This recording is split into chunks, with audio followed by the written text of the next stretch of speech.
Everyone, this is me doctor Sadaf Amreen और आज का हमारा टॉपिक है न्यूट्रिशनल डिजीज़। इसके अंदर हम डिस्कस करेंगे आपसे मेरास्मस एंड क्वाशियोरकर। तो माल न्यूट्रिशन क्या होता है? माल न्यूट्रिशन इंक्लूड करता है उन कंडीशन को जो आती हैं अंडर न्यूट्रिशन वाली या फिर न्यूट्रिशनल डेफिशिएंसीज की वजह से या ओवर न्यूट्रिशन की वजह से या इम्बैलेंस न्यूट्रिशन की वजह से जो कंडीशन होती हैं उन्हें अंदर लिया जाता है अंडर द माल न्यूट्रिशन के अंदर। अब ये जो माल न्यूट्रिशन हो सकता है वो दो तरीके का हो सकता है, या तो वो सेलेक्टिव टाइप का होगा या नॉन सेलेक्टिव। सेलेक्टिव टाइप में मतलब क्या है? सेलेक्टिव टाइप से मतलब है कि कोई एक पर्टिकुलर आइटम जो है वो डिस इम्बैलेंस होगा। नॉन सेलेक्टिव टाइप, इसमें एक से ज़्यादा आइटम को इन्वॉल्व होगा तो उसे बोलेंगे नॉन सेलेक्टिव। उसके बाद इम्बैलेंस में रिजल्ट फ्रॉम, इम्बैलेंस किस वजह से होता है? इम्बैलेंस हो सकता है जेनेटिकल, हो सकता है कोई इनबॉर्न एरर ऑफ मेटाबॉलिज्म हो सकता है, या एक्वायर्ड भी हो सकता है। ठीक है। अब ये दो तरीके का होता है, प्राइमरी होता है और secondary. Primary deprivation of food, जैसे कि स्टार्वेशन में होता है। सेकेंडरी अंडर न्यूट्रिशन हो सकता है due to the presence of chronic disease, जिसकी वजह से क्या होता है? फेलियर ऑफ इंजेस्ट है, डाइजेस्ट है, मेटाबॉलिक फूड है। फॉर एग्जाम्पल ऐसा होता है कैंसर में, ट्यूबरक्लोसिस में, सिरोसिस में, एसएलई में होता है, रोमेटॉइड अर्थराइटिस में, इस तरीके से हमें देखने को मिलता है। तो बेसिकली हमने बताया आपको कि जो माल न्यूट्रिशन है वो सेलेक्टिव भी हो सकता है जिसके अंदर कोई एक आइटम इम्बैलेंस हो जाता है, नॉन सेलेक्टिव जिसके अंदर कई सारे आइटम इन्वॉल्व होते हैं।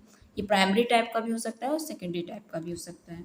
पहले देखते हैं protein allergy, protein calorie malnutrition. Protein calorie malnutrition या फिर protein energy malnutrition, it refer to the form of malnutrition. ये एक तरीके का माल न्यूट्रिशन होता है जहाँ पे इनएडिक्वेट कैलोरी या फिर प्रोटीन इंटेक होता है। तो इसकी दो फॉर्म्स हैं, जिससे मेरास्मस और क्वाशियोरकर। तो प्रोटीन एनर्जी माल न्यूट्रिशन या प्रोटीन कैलोरी माल न्यूट्रिशन क्यों होता है? तो इसके कई सारे कॉजेज़ हैं। पहला कॉज जो है इंसफिशिएंट, प्रॉपरली नहीं मिल रहा या पुअर क्वालिटी का मिल रहा है प्रोटीन। ठीक है, जैसे कि kwashiorkor is applied in this group. अगर पुअर क्वालिटी का मिल रहा है या इंसफिशिएंट मिल रहा है तो उसकी वजह से भी होता है। इस तरीके के ग्रुप में आते हैं क्वाशियोरकर वाले। या फिर बहुत ज़्यादा आपने ले लिया, इंजेस्ट करने के बाद बहुत ज़्यादा लॉस हो गया, जैसे माल एब्जॉर्प्शन स्टेट है, नेफ्रोटिक सिंड्रोम है, इन्फ्लेमेटरी बाउल डिजीज़ लाइक कोन डिजीज़ है, अल्सरेटिव कोलाइटिस है, बहुत ज़्यादा पेशेंट के अंदर मैसिव और रिकरेंट एसाइटिस है तो इसकी वजह से बहुत ज़्यादा लॉस हो रहा है। या फिर इनसफिशिएंट इम्प्रॉपर मैन्युफैक्चरर है, जैसे for example chronic liver disease के अंदर। अब देखते हैं हम कि क्वाशियोरकर और मेरास्मस में क्या डिफरेंस है। ठीक है, एक बहुत अच्छे से सारे ही पॉइंट्स को मैंने कवर किया है, आप ध्यान से देखिएगा, आपका इसमें सब कुछ कवर हो जाएगा। पहला पॉइंट, एज ग्रुप। क्वाशियोरकर कितने एज ग्रुप में होता है और मेरास्मस किस में होता है? क्वाशियोरकर होता है 2 से 5 साल की उम्र में और मेरास्मस होता है लेस देन 1 ईयर, यानी 1 साल से छोटे बच्चों के अंदर मेरास्मस देखने को मिलता है और 2 से 5 साल के बच्चे जो होते हैं उनके अंदर होता है क्वाशियोरकर। ये तो हुई सबसे पहले एज ग्रुप। अब इसमें डेफिशिएंसी क्या होती है? क्वाशियोरकर के बच्चों के अंदर प्रोटीन की डेफिशिएंसी होती है और मेरास्मस वालों के अंदर प्रोटीन एंड कैलोरीज दोनों ही चीज़ की डेफिशिएंसी होती है। एटियोलॉजी क्या होती है, क्यों होता है? क्वाशियोरकर होता है weaning off the child at early age without protein supplement.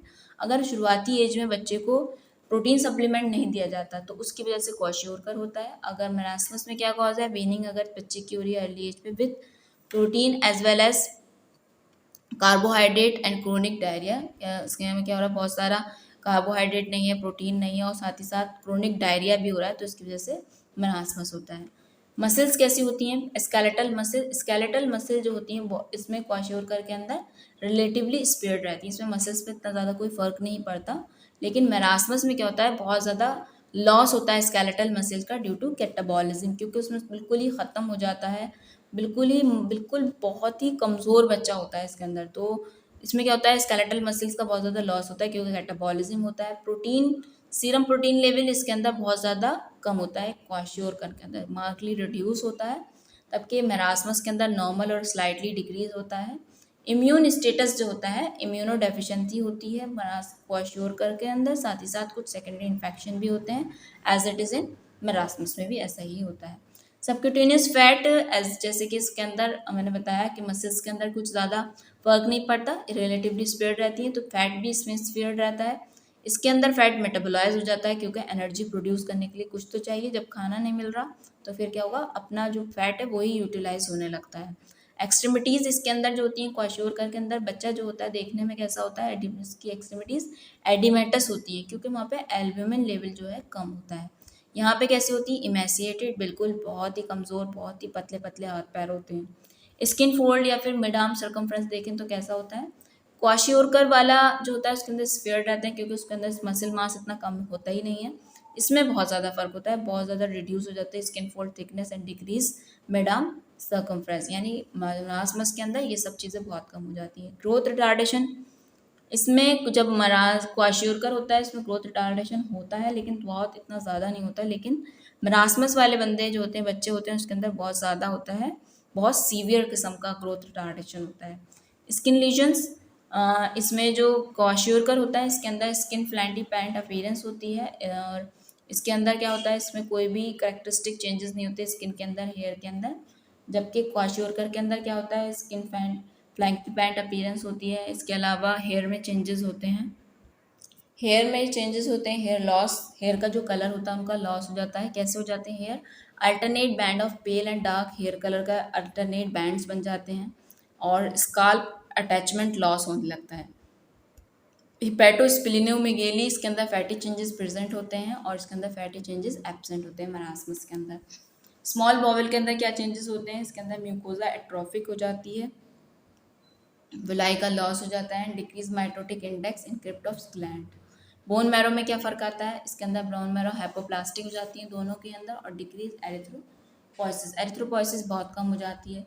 थायमिक और लिम्फॉइड एट्रोफी में क्या चेंजेस आते हैं, इसके अंदर ज़्यादा जो मार्ग थायमिक और लिम्फॉइड एट्रोफी होती है वो हमारी क्वाशियोरकर में होती है, तबकि मरासमस के अंदर लेस मार्क होती है। ब्रेन में चेंजेस जो होते हैं क्वाशियोरकर के अंदर यूजुअली एब्सेंट होते हैं, इसमें कोई होता ही नहीं है। जबकि मरासमस के अंदर ब्रेन में सेरिब्रल एट्रोफी, न्यूरॉन्स कम हो जाते हैं, impaired myelination of the white matter, ठीक है। एसोसिएटेड न्यूट्रिशनल डेफिशिएंसी दोनों के अंदर ही प्रेजेंट होती हैं। तो चेंजेस क्या देखने को मिलते हैं मरासमस में और क्वाशियोरकर के अंदर, दोनों ही साइड में सबक्यूटेनियस लॉस होता है एंड बॉडी फैट्स का लॉस होता है, और इसके अलावा मसल मास दोनों कंडीशन में कम होता है। मेरास्मस में क्या होता है, स्किन हमारी श्रंकन हो जाती है, ड्राई हो जाती है, ब्राउन हो जाती है। प्रोटीन एलर्जी, माल न्यूट्रिशन के अंदर पेलर ऑफ द मसल होता है with oedema and prominent fatty changes होते हैं, एंड इंटेस्टीन शो करती है म्यूकोजल एपिथेलियल एट्रोफी, और लॉस होता है म्यूकोजल सरफेस का, प्रोड्यूस करता है एक state of malabsorption. Heart के अंदर क्या होता है, ब्राउनिश ब्राकल कलर का होता है, छोटा होता है, स्मॉल होता है, जिसे बोलते हैं brown atrophy of the heart. Histologically there is excessive golden brown lipochromic pigment होते हैं इन द फाइबर, जिसे बोलते हैं wear and tear pigment. Bone जो होती हैं वो शो करती है रिड्यूस ऑस्टोइड यानी ऑस्टियोपेनिया होता है, osteoporosis. If there is an associated calcium vitamin deficiency, जिसकी वजह से क्या होता है, fracture, rickets, osteomalacia. Lymphoid tissue जो होते हैं ऑल ऑफ द बॉडी वो एट्रोफी शो करते हैं, जिसकी वजह से इम्यूनिटी पुअर होती है। पेशेंट ग्रेजुअली जनरली सफ़र करते हैं from the infection of the skin, lung etcetera. ये सब हमें देखने को मिलता है मरासमस में और क्वाशियोकर में। तो ये मैंने आज आपसे डिस्कस किया प्रोटीन एनर्जी मालन्यूट्रिशन, जिसमें बेसिकली दो डिजीज़ आती है, क्वाशियोकर और मेरास्मस। उसमें मैंने पॉइंट वाइज आपको बताने की कोशिश की कि इस तरीके से आप अगर पॉइंट वाइज याद करते हैं तो आपका इसमें सब कुछ कवर हो जाएगा, कोई भी पॉइंट आपसे मिस नहीं होगा, ठीक है, दोनों डिजीज़ का। तो इस तरीके से याद करिए, कोशिश कीजिए कि इस तरीके से याद करें, सब कुछ याद हो जाए एक ही बार में, एक ही उसमें आपको ज़्यादा मेहनत ना करें, सब तरफ से ढूंढने की ज़रूरत नहीं है, इसमें एक साथ लिखा हुआ है, सब यहाँ से आप याद कर सकते हैं। तो क्वाशियोकर के अंदर क्या क्या पॉइंट्स होते हैं, क्या क्या चेंजेस होते हैं, क्या कॉजेज होते हैं, प्रोटीन पे क्या इफेक्ट पड़ता है, इम्यूनिटी पे, फैट पे, skin fold thickness, mid arm circumference, ठीक है, स्किन रीजन कहाँ प्रेजेंट होते हैं, इम्यूनिटी का क्या स्टेटस है, ब्रेन में कहाँ चेंजेस आते हैं, ये सब मैंने आपको बताया।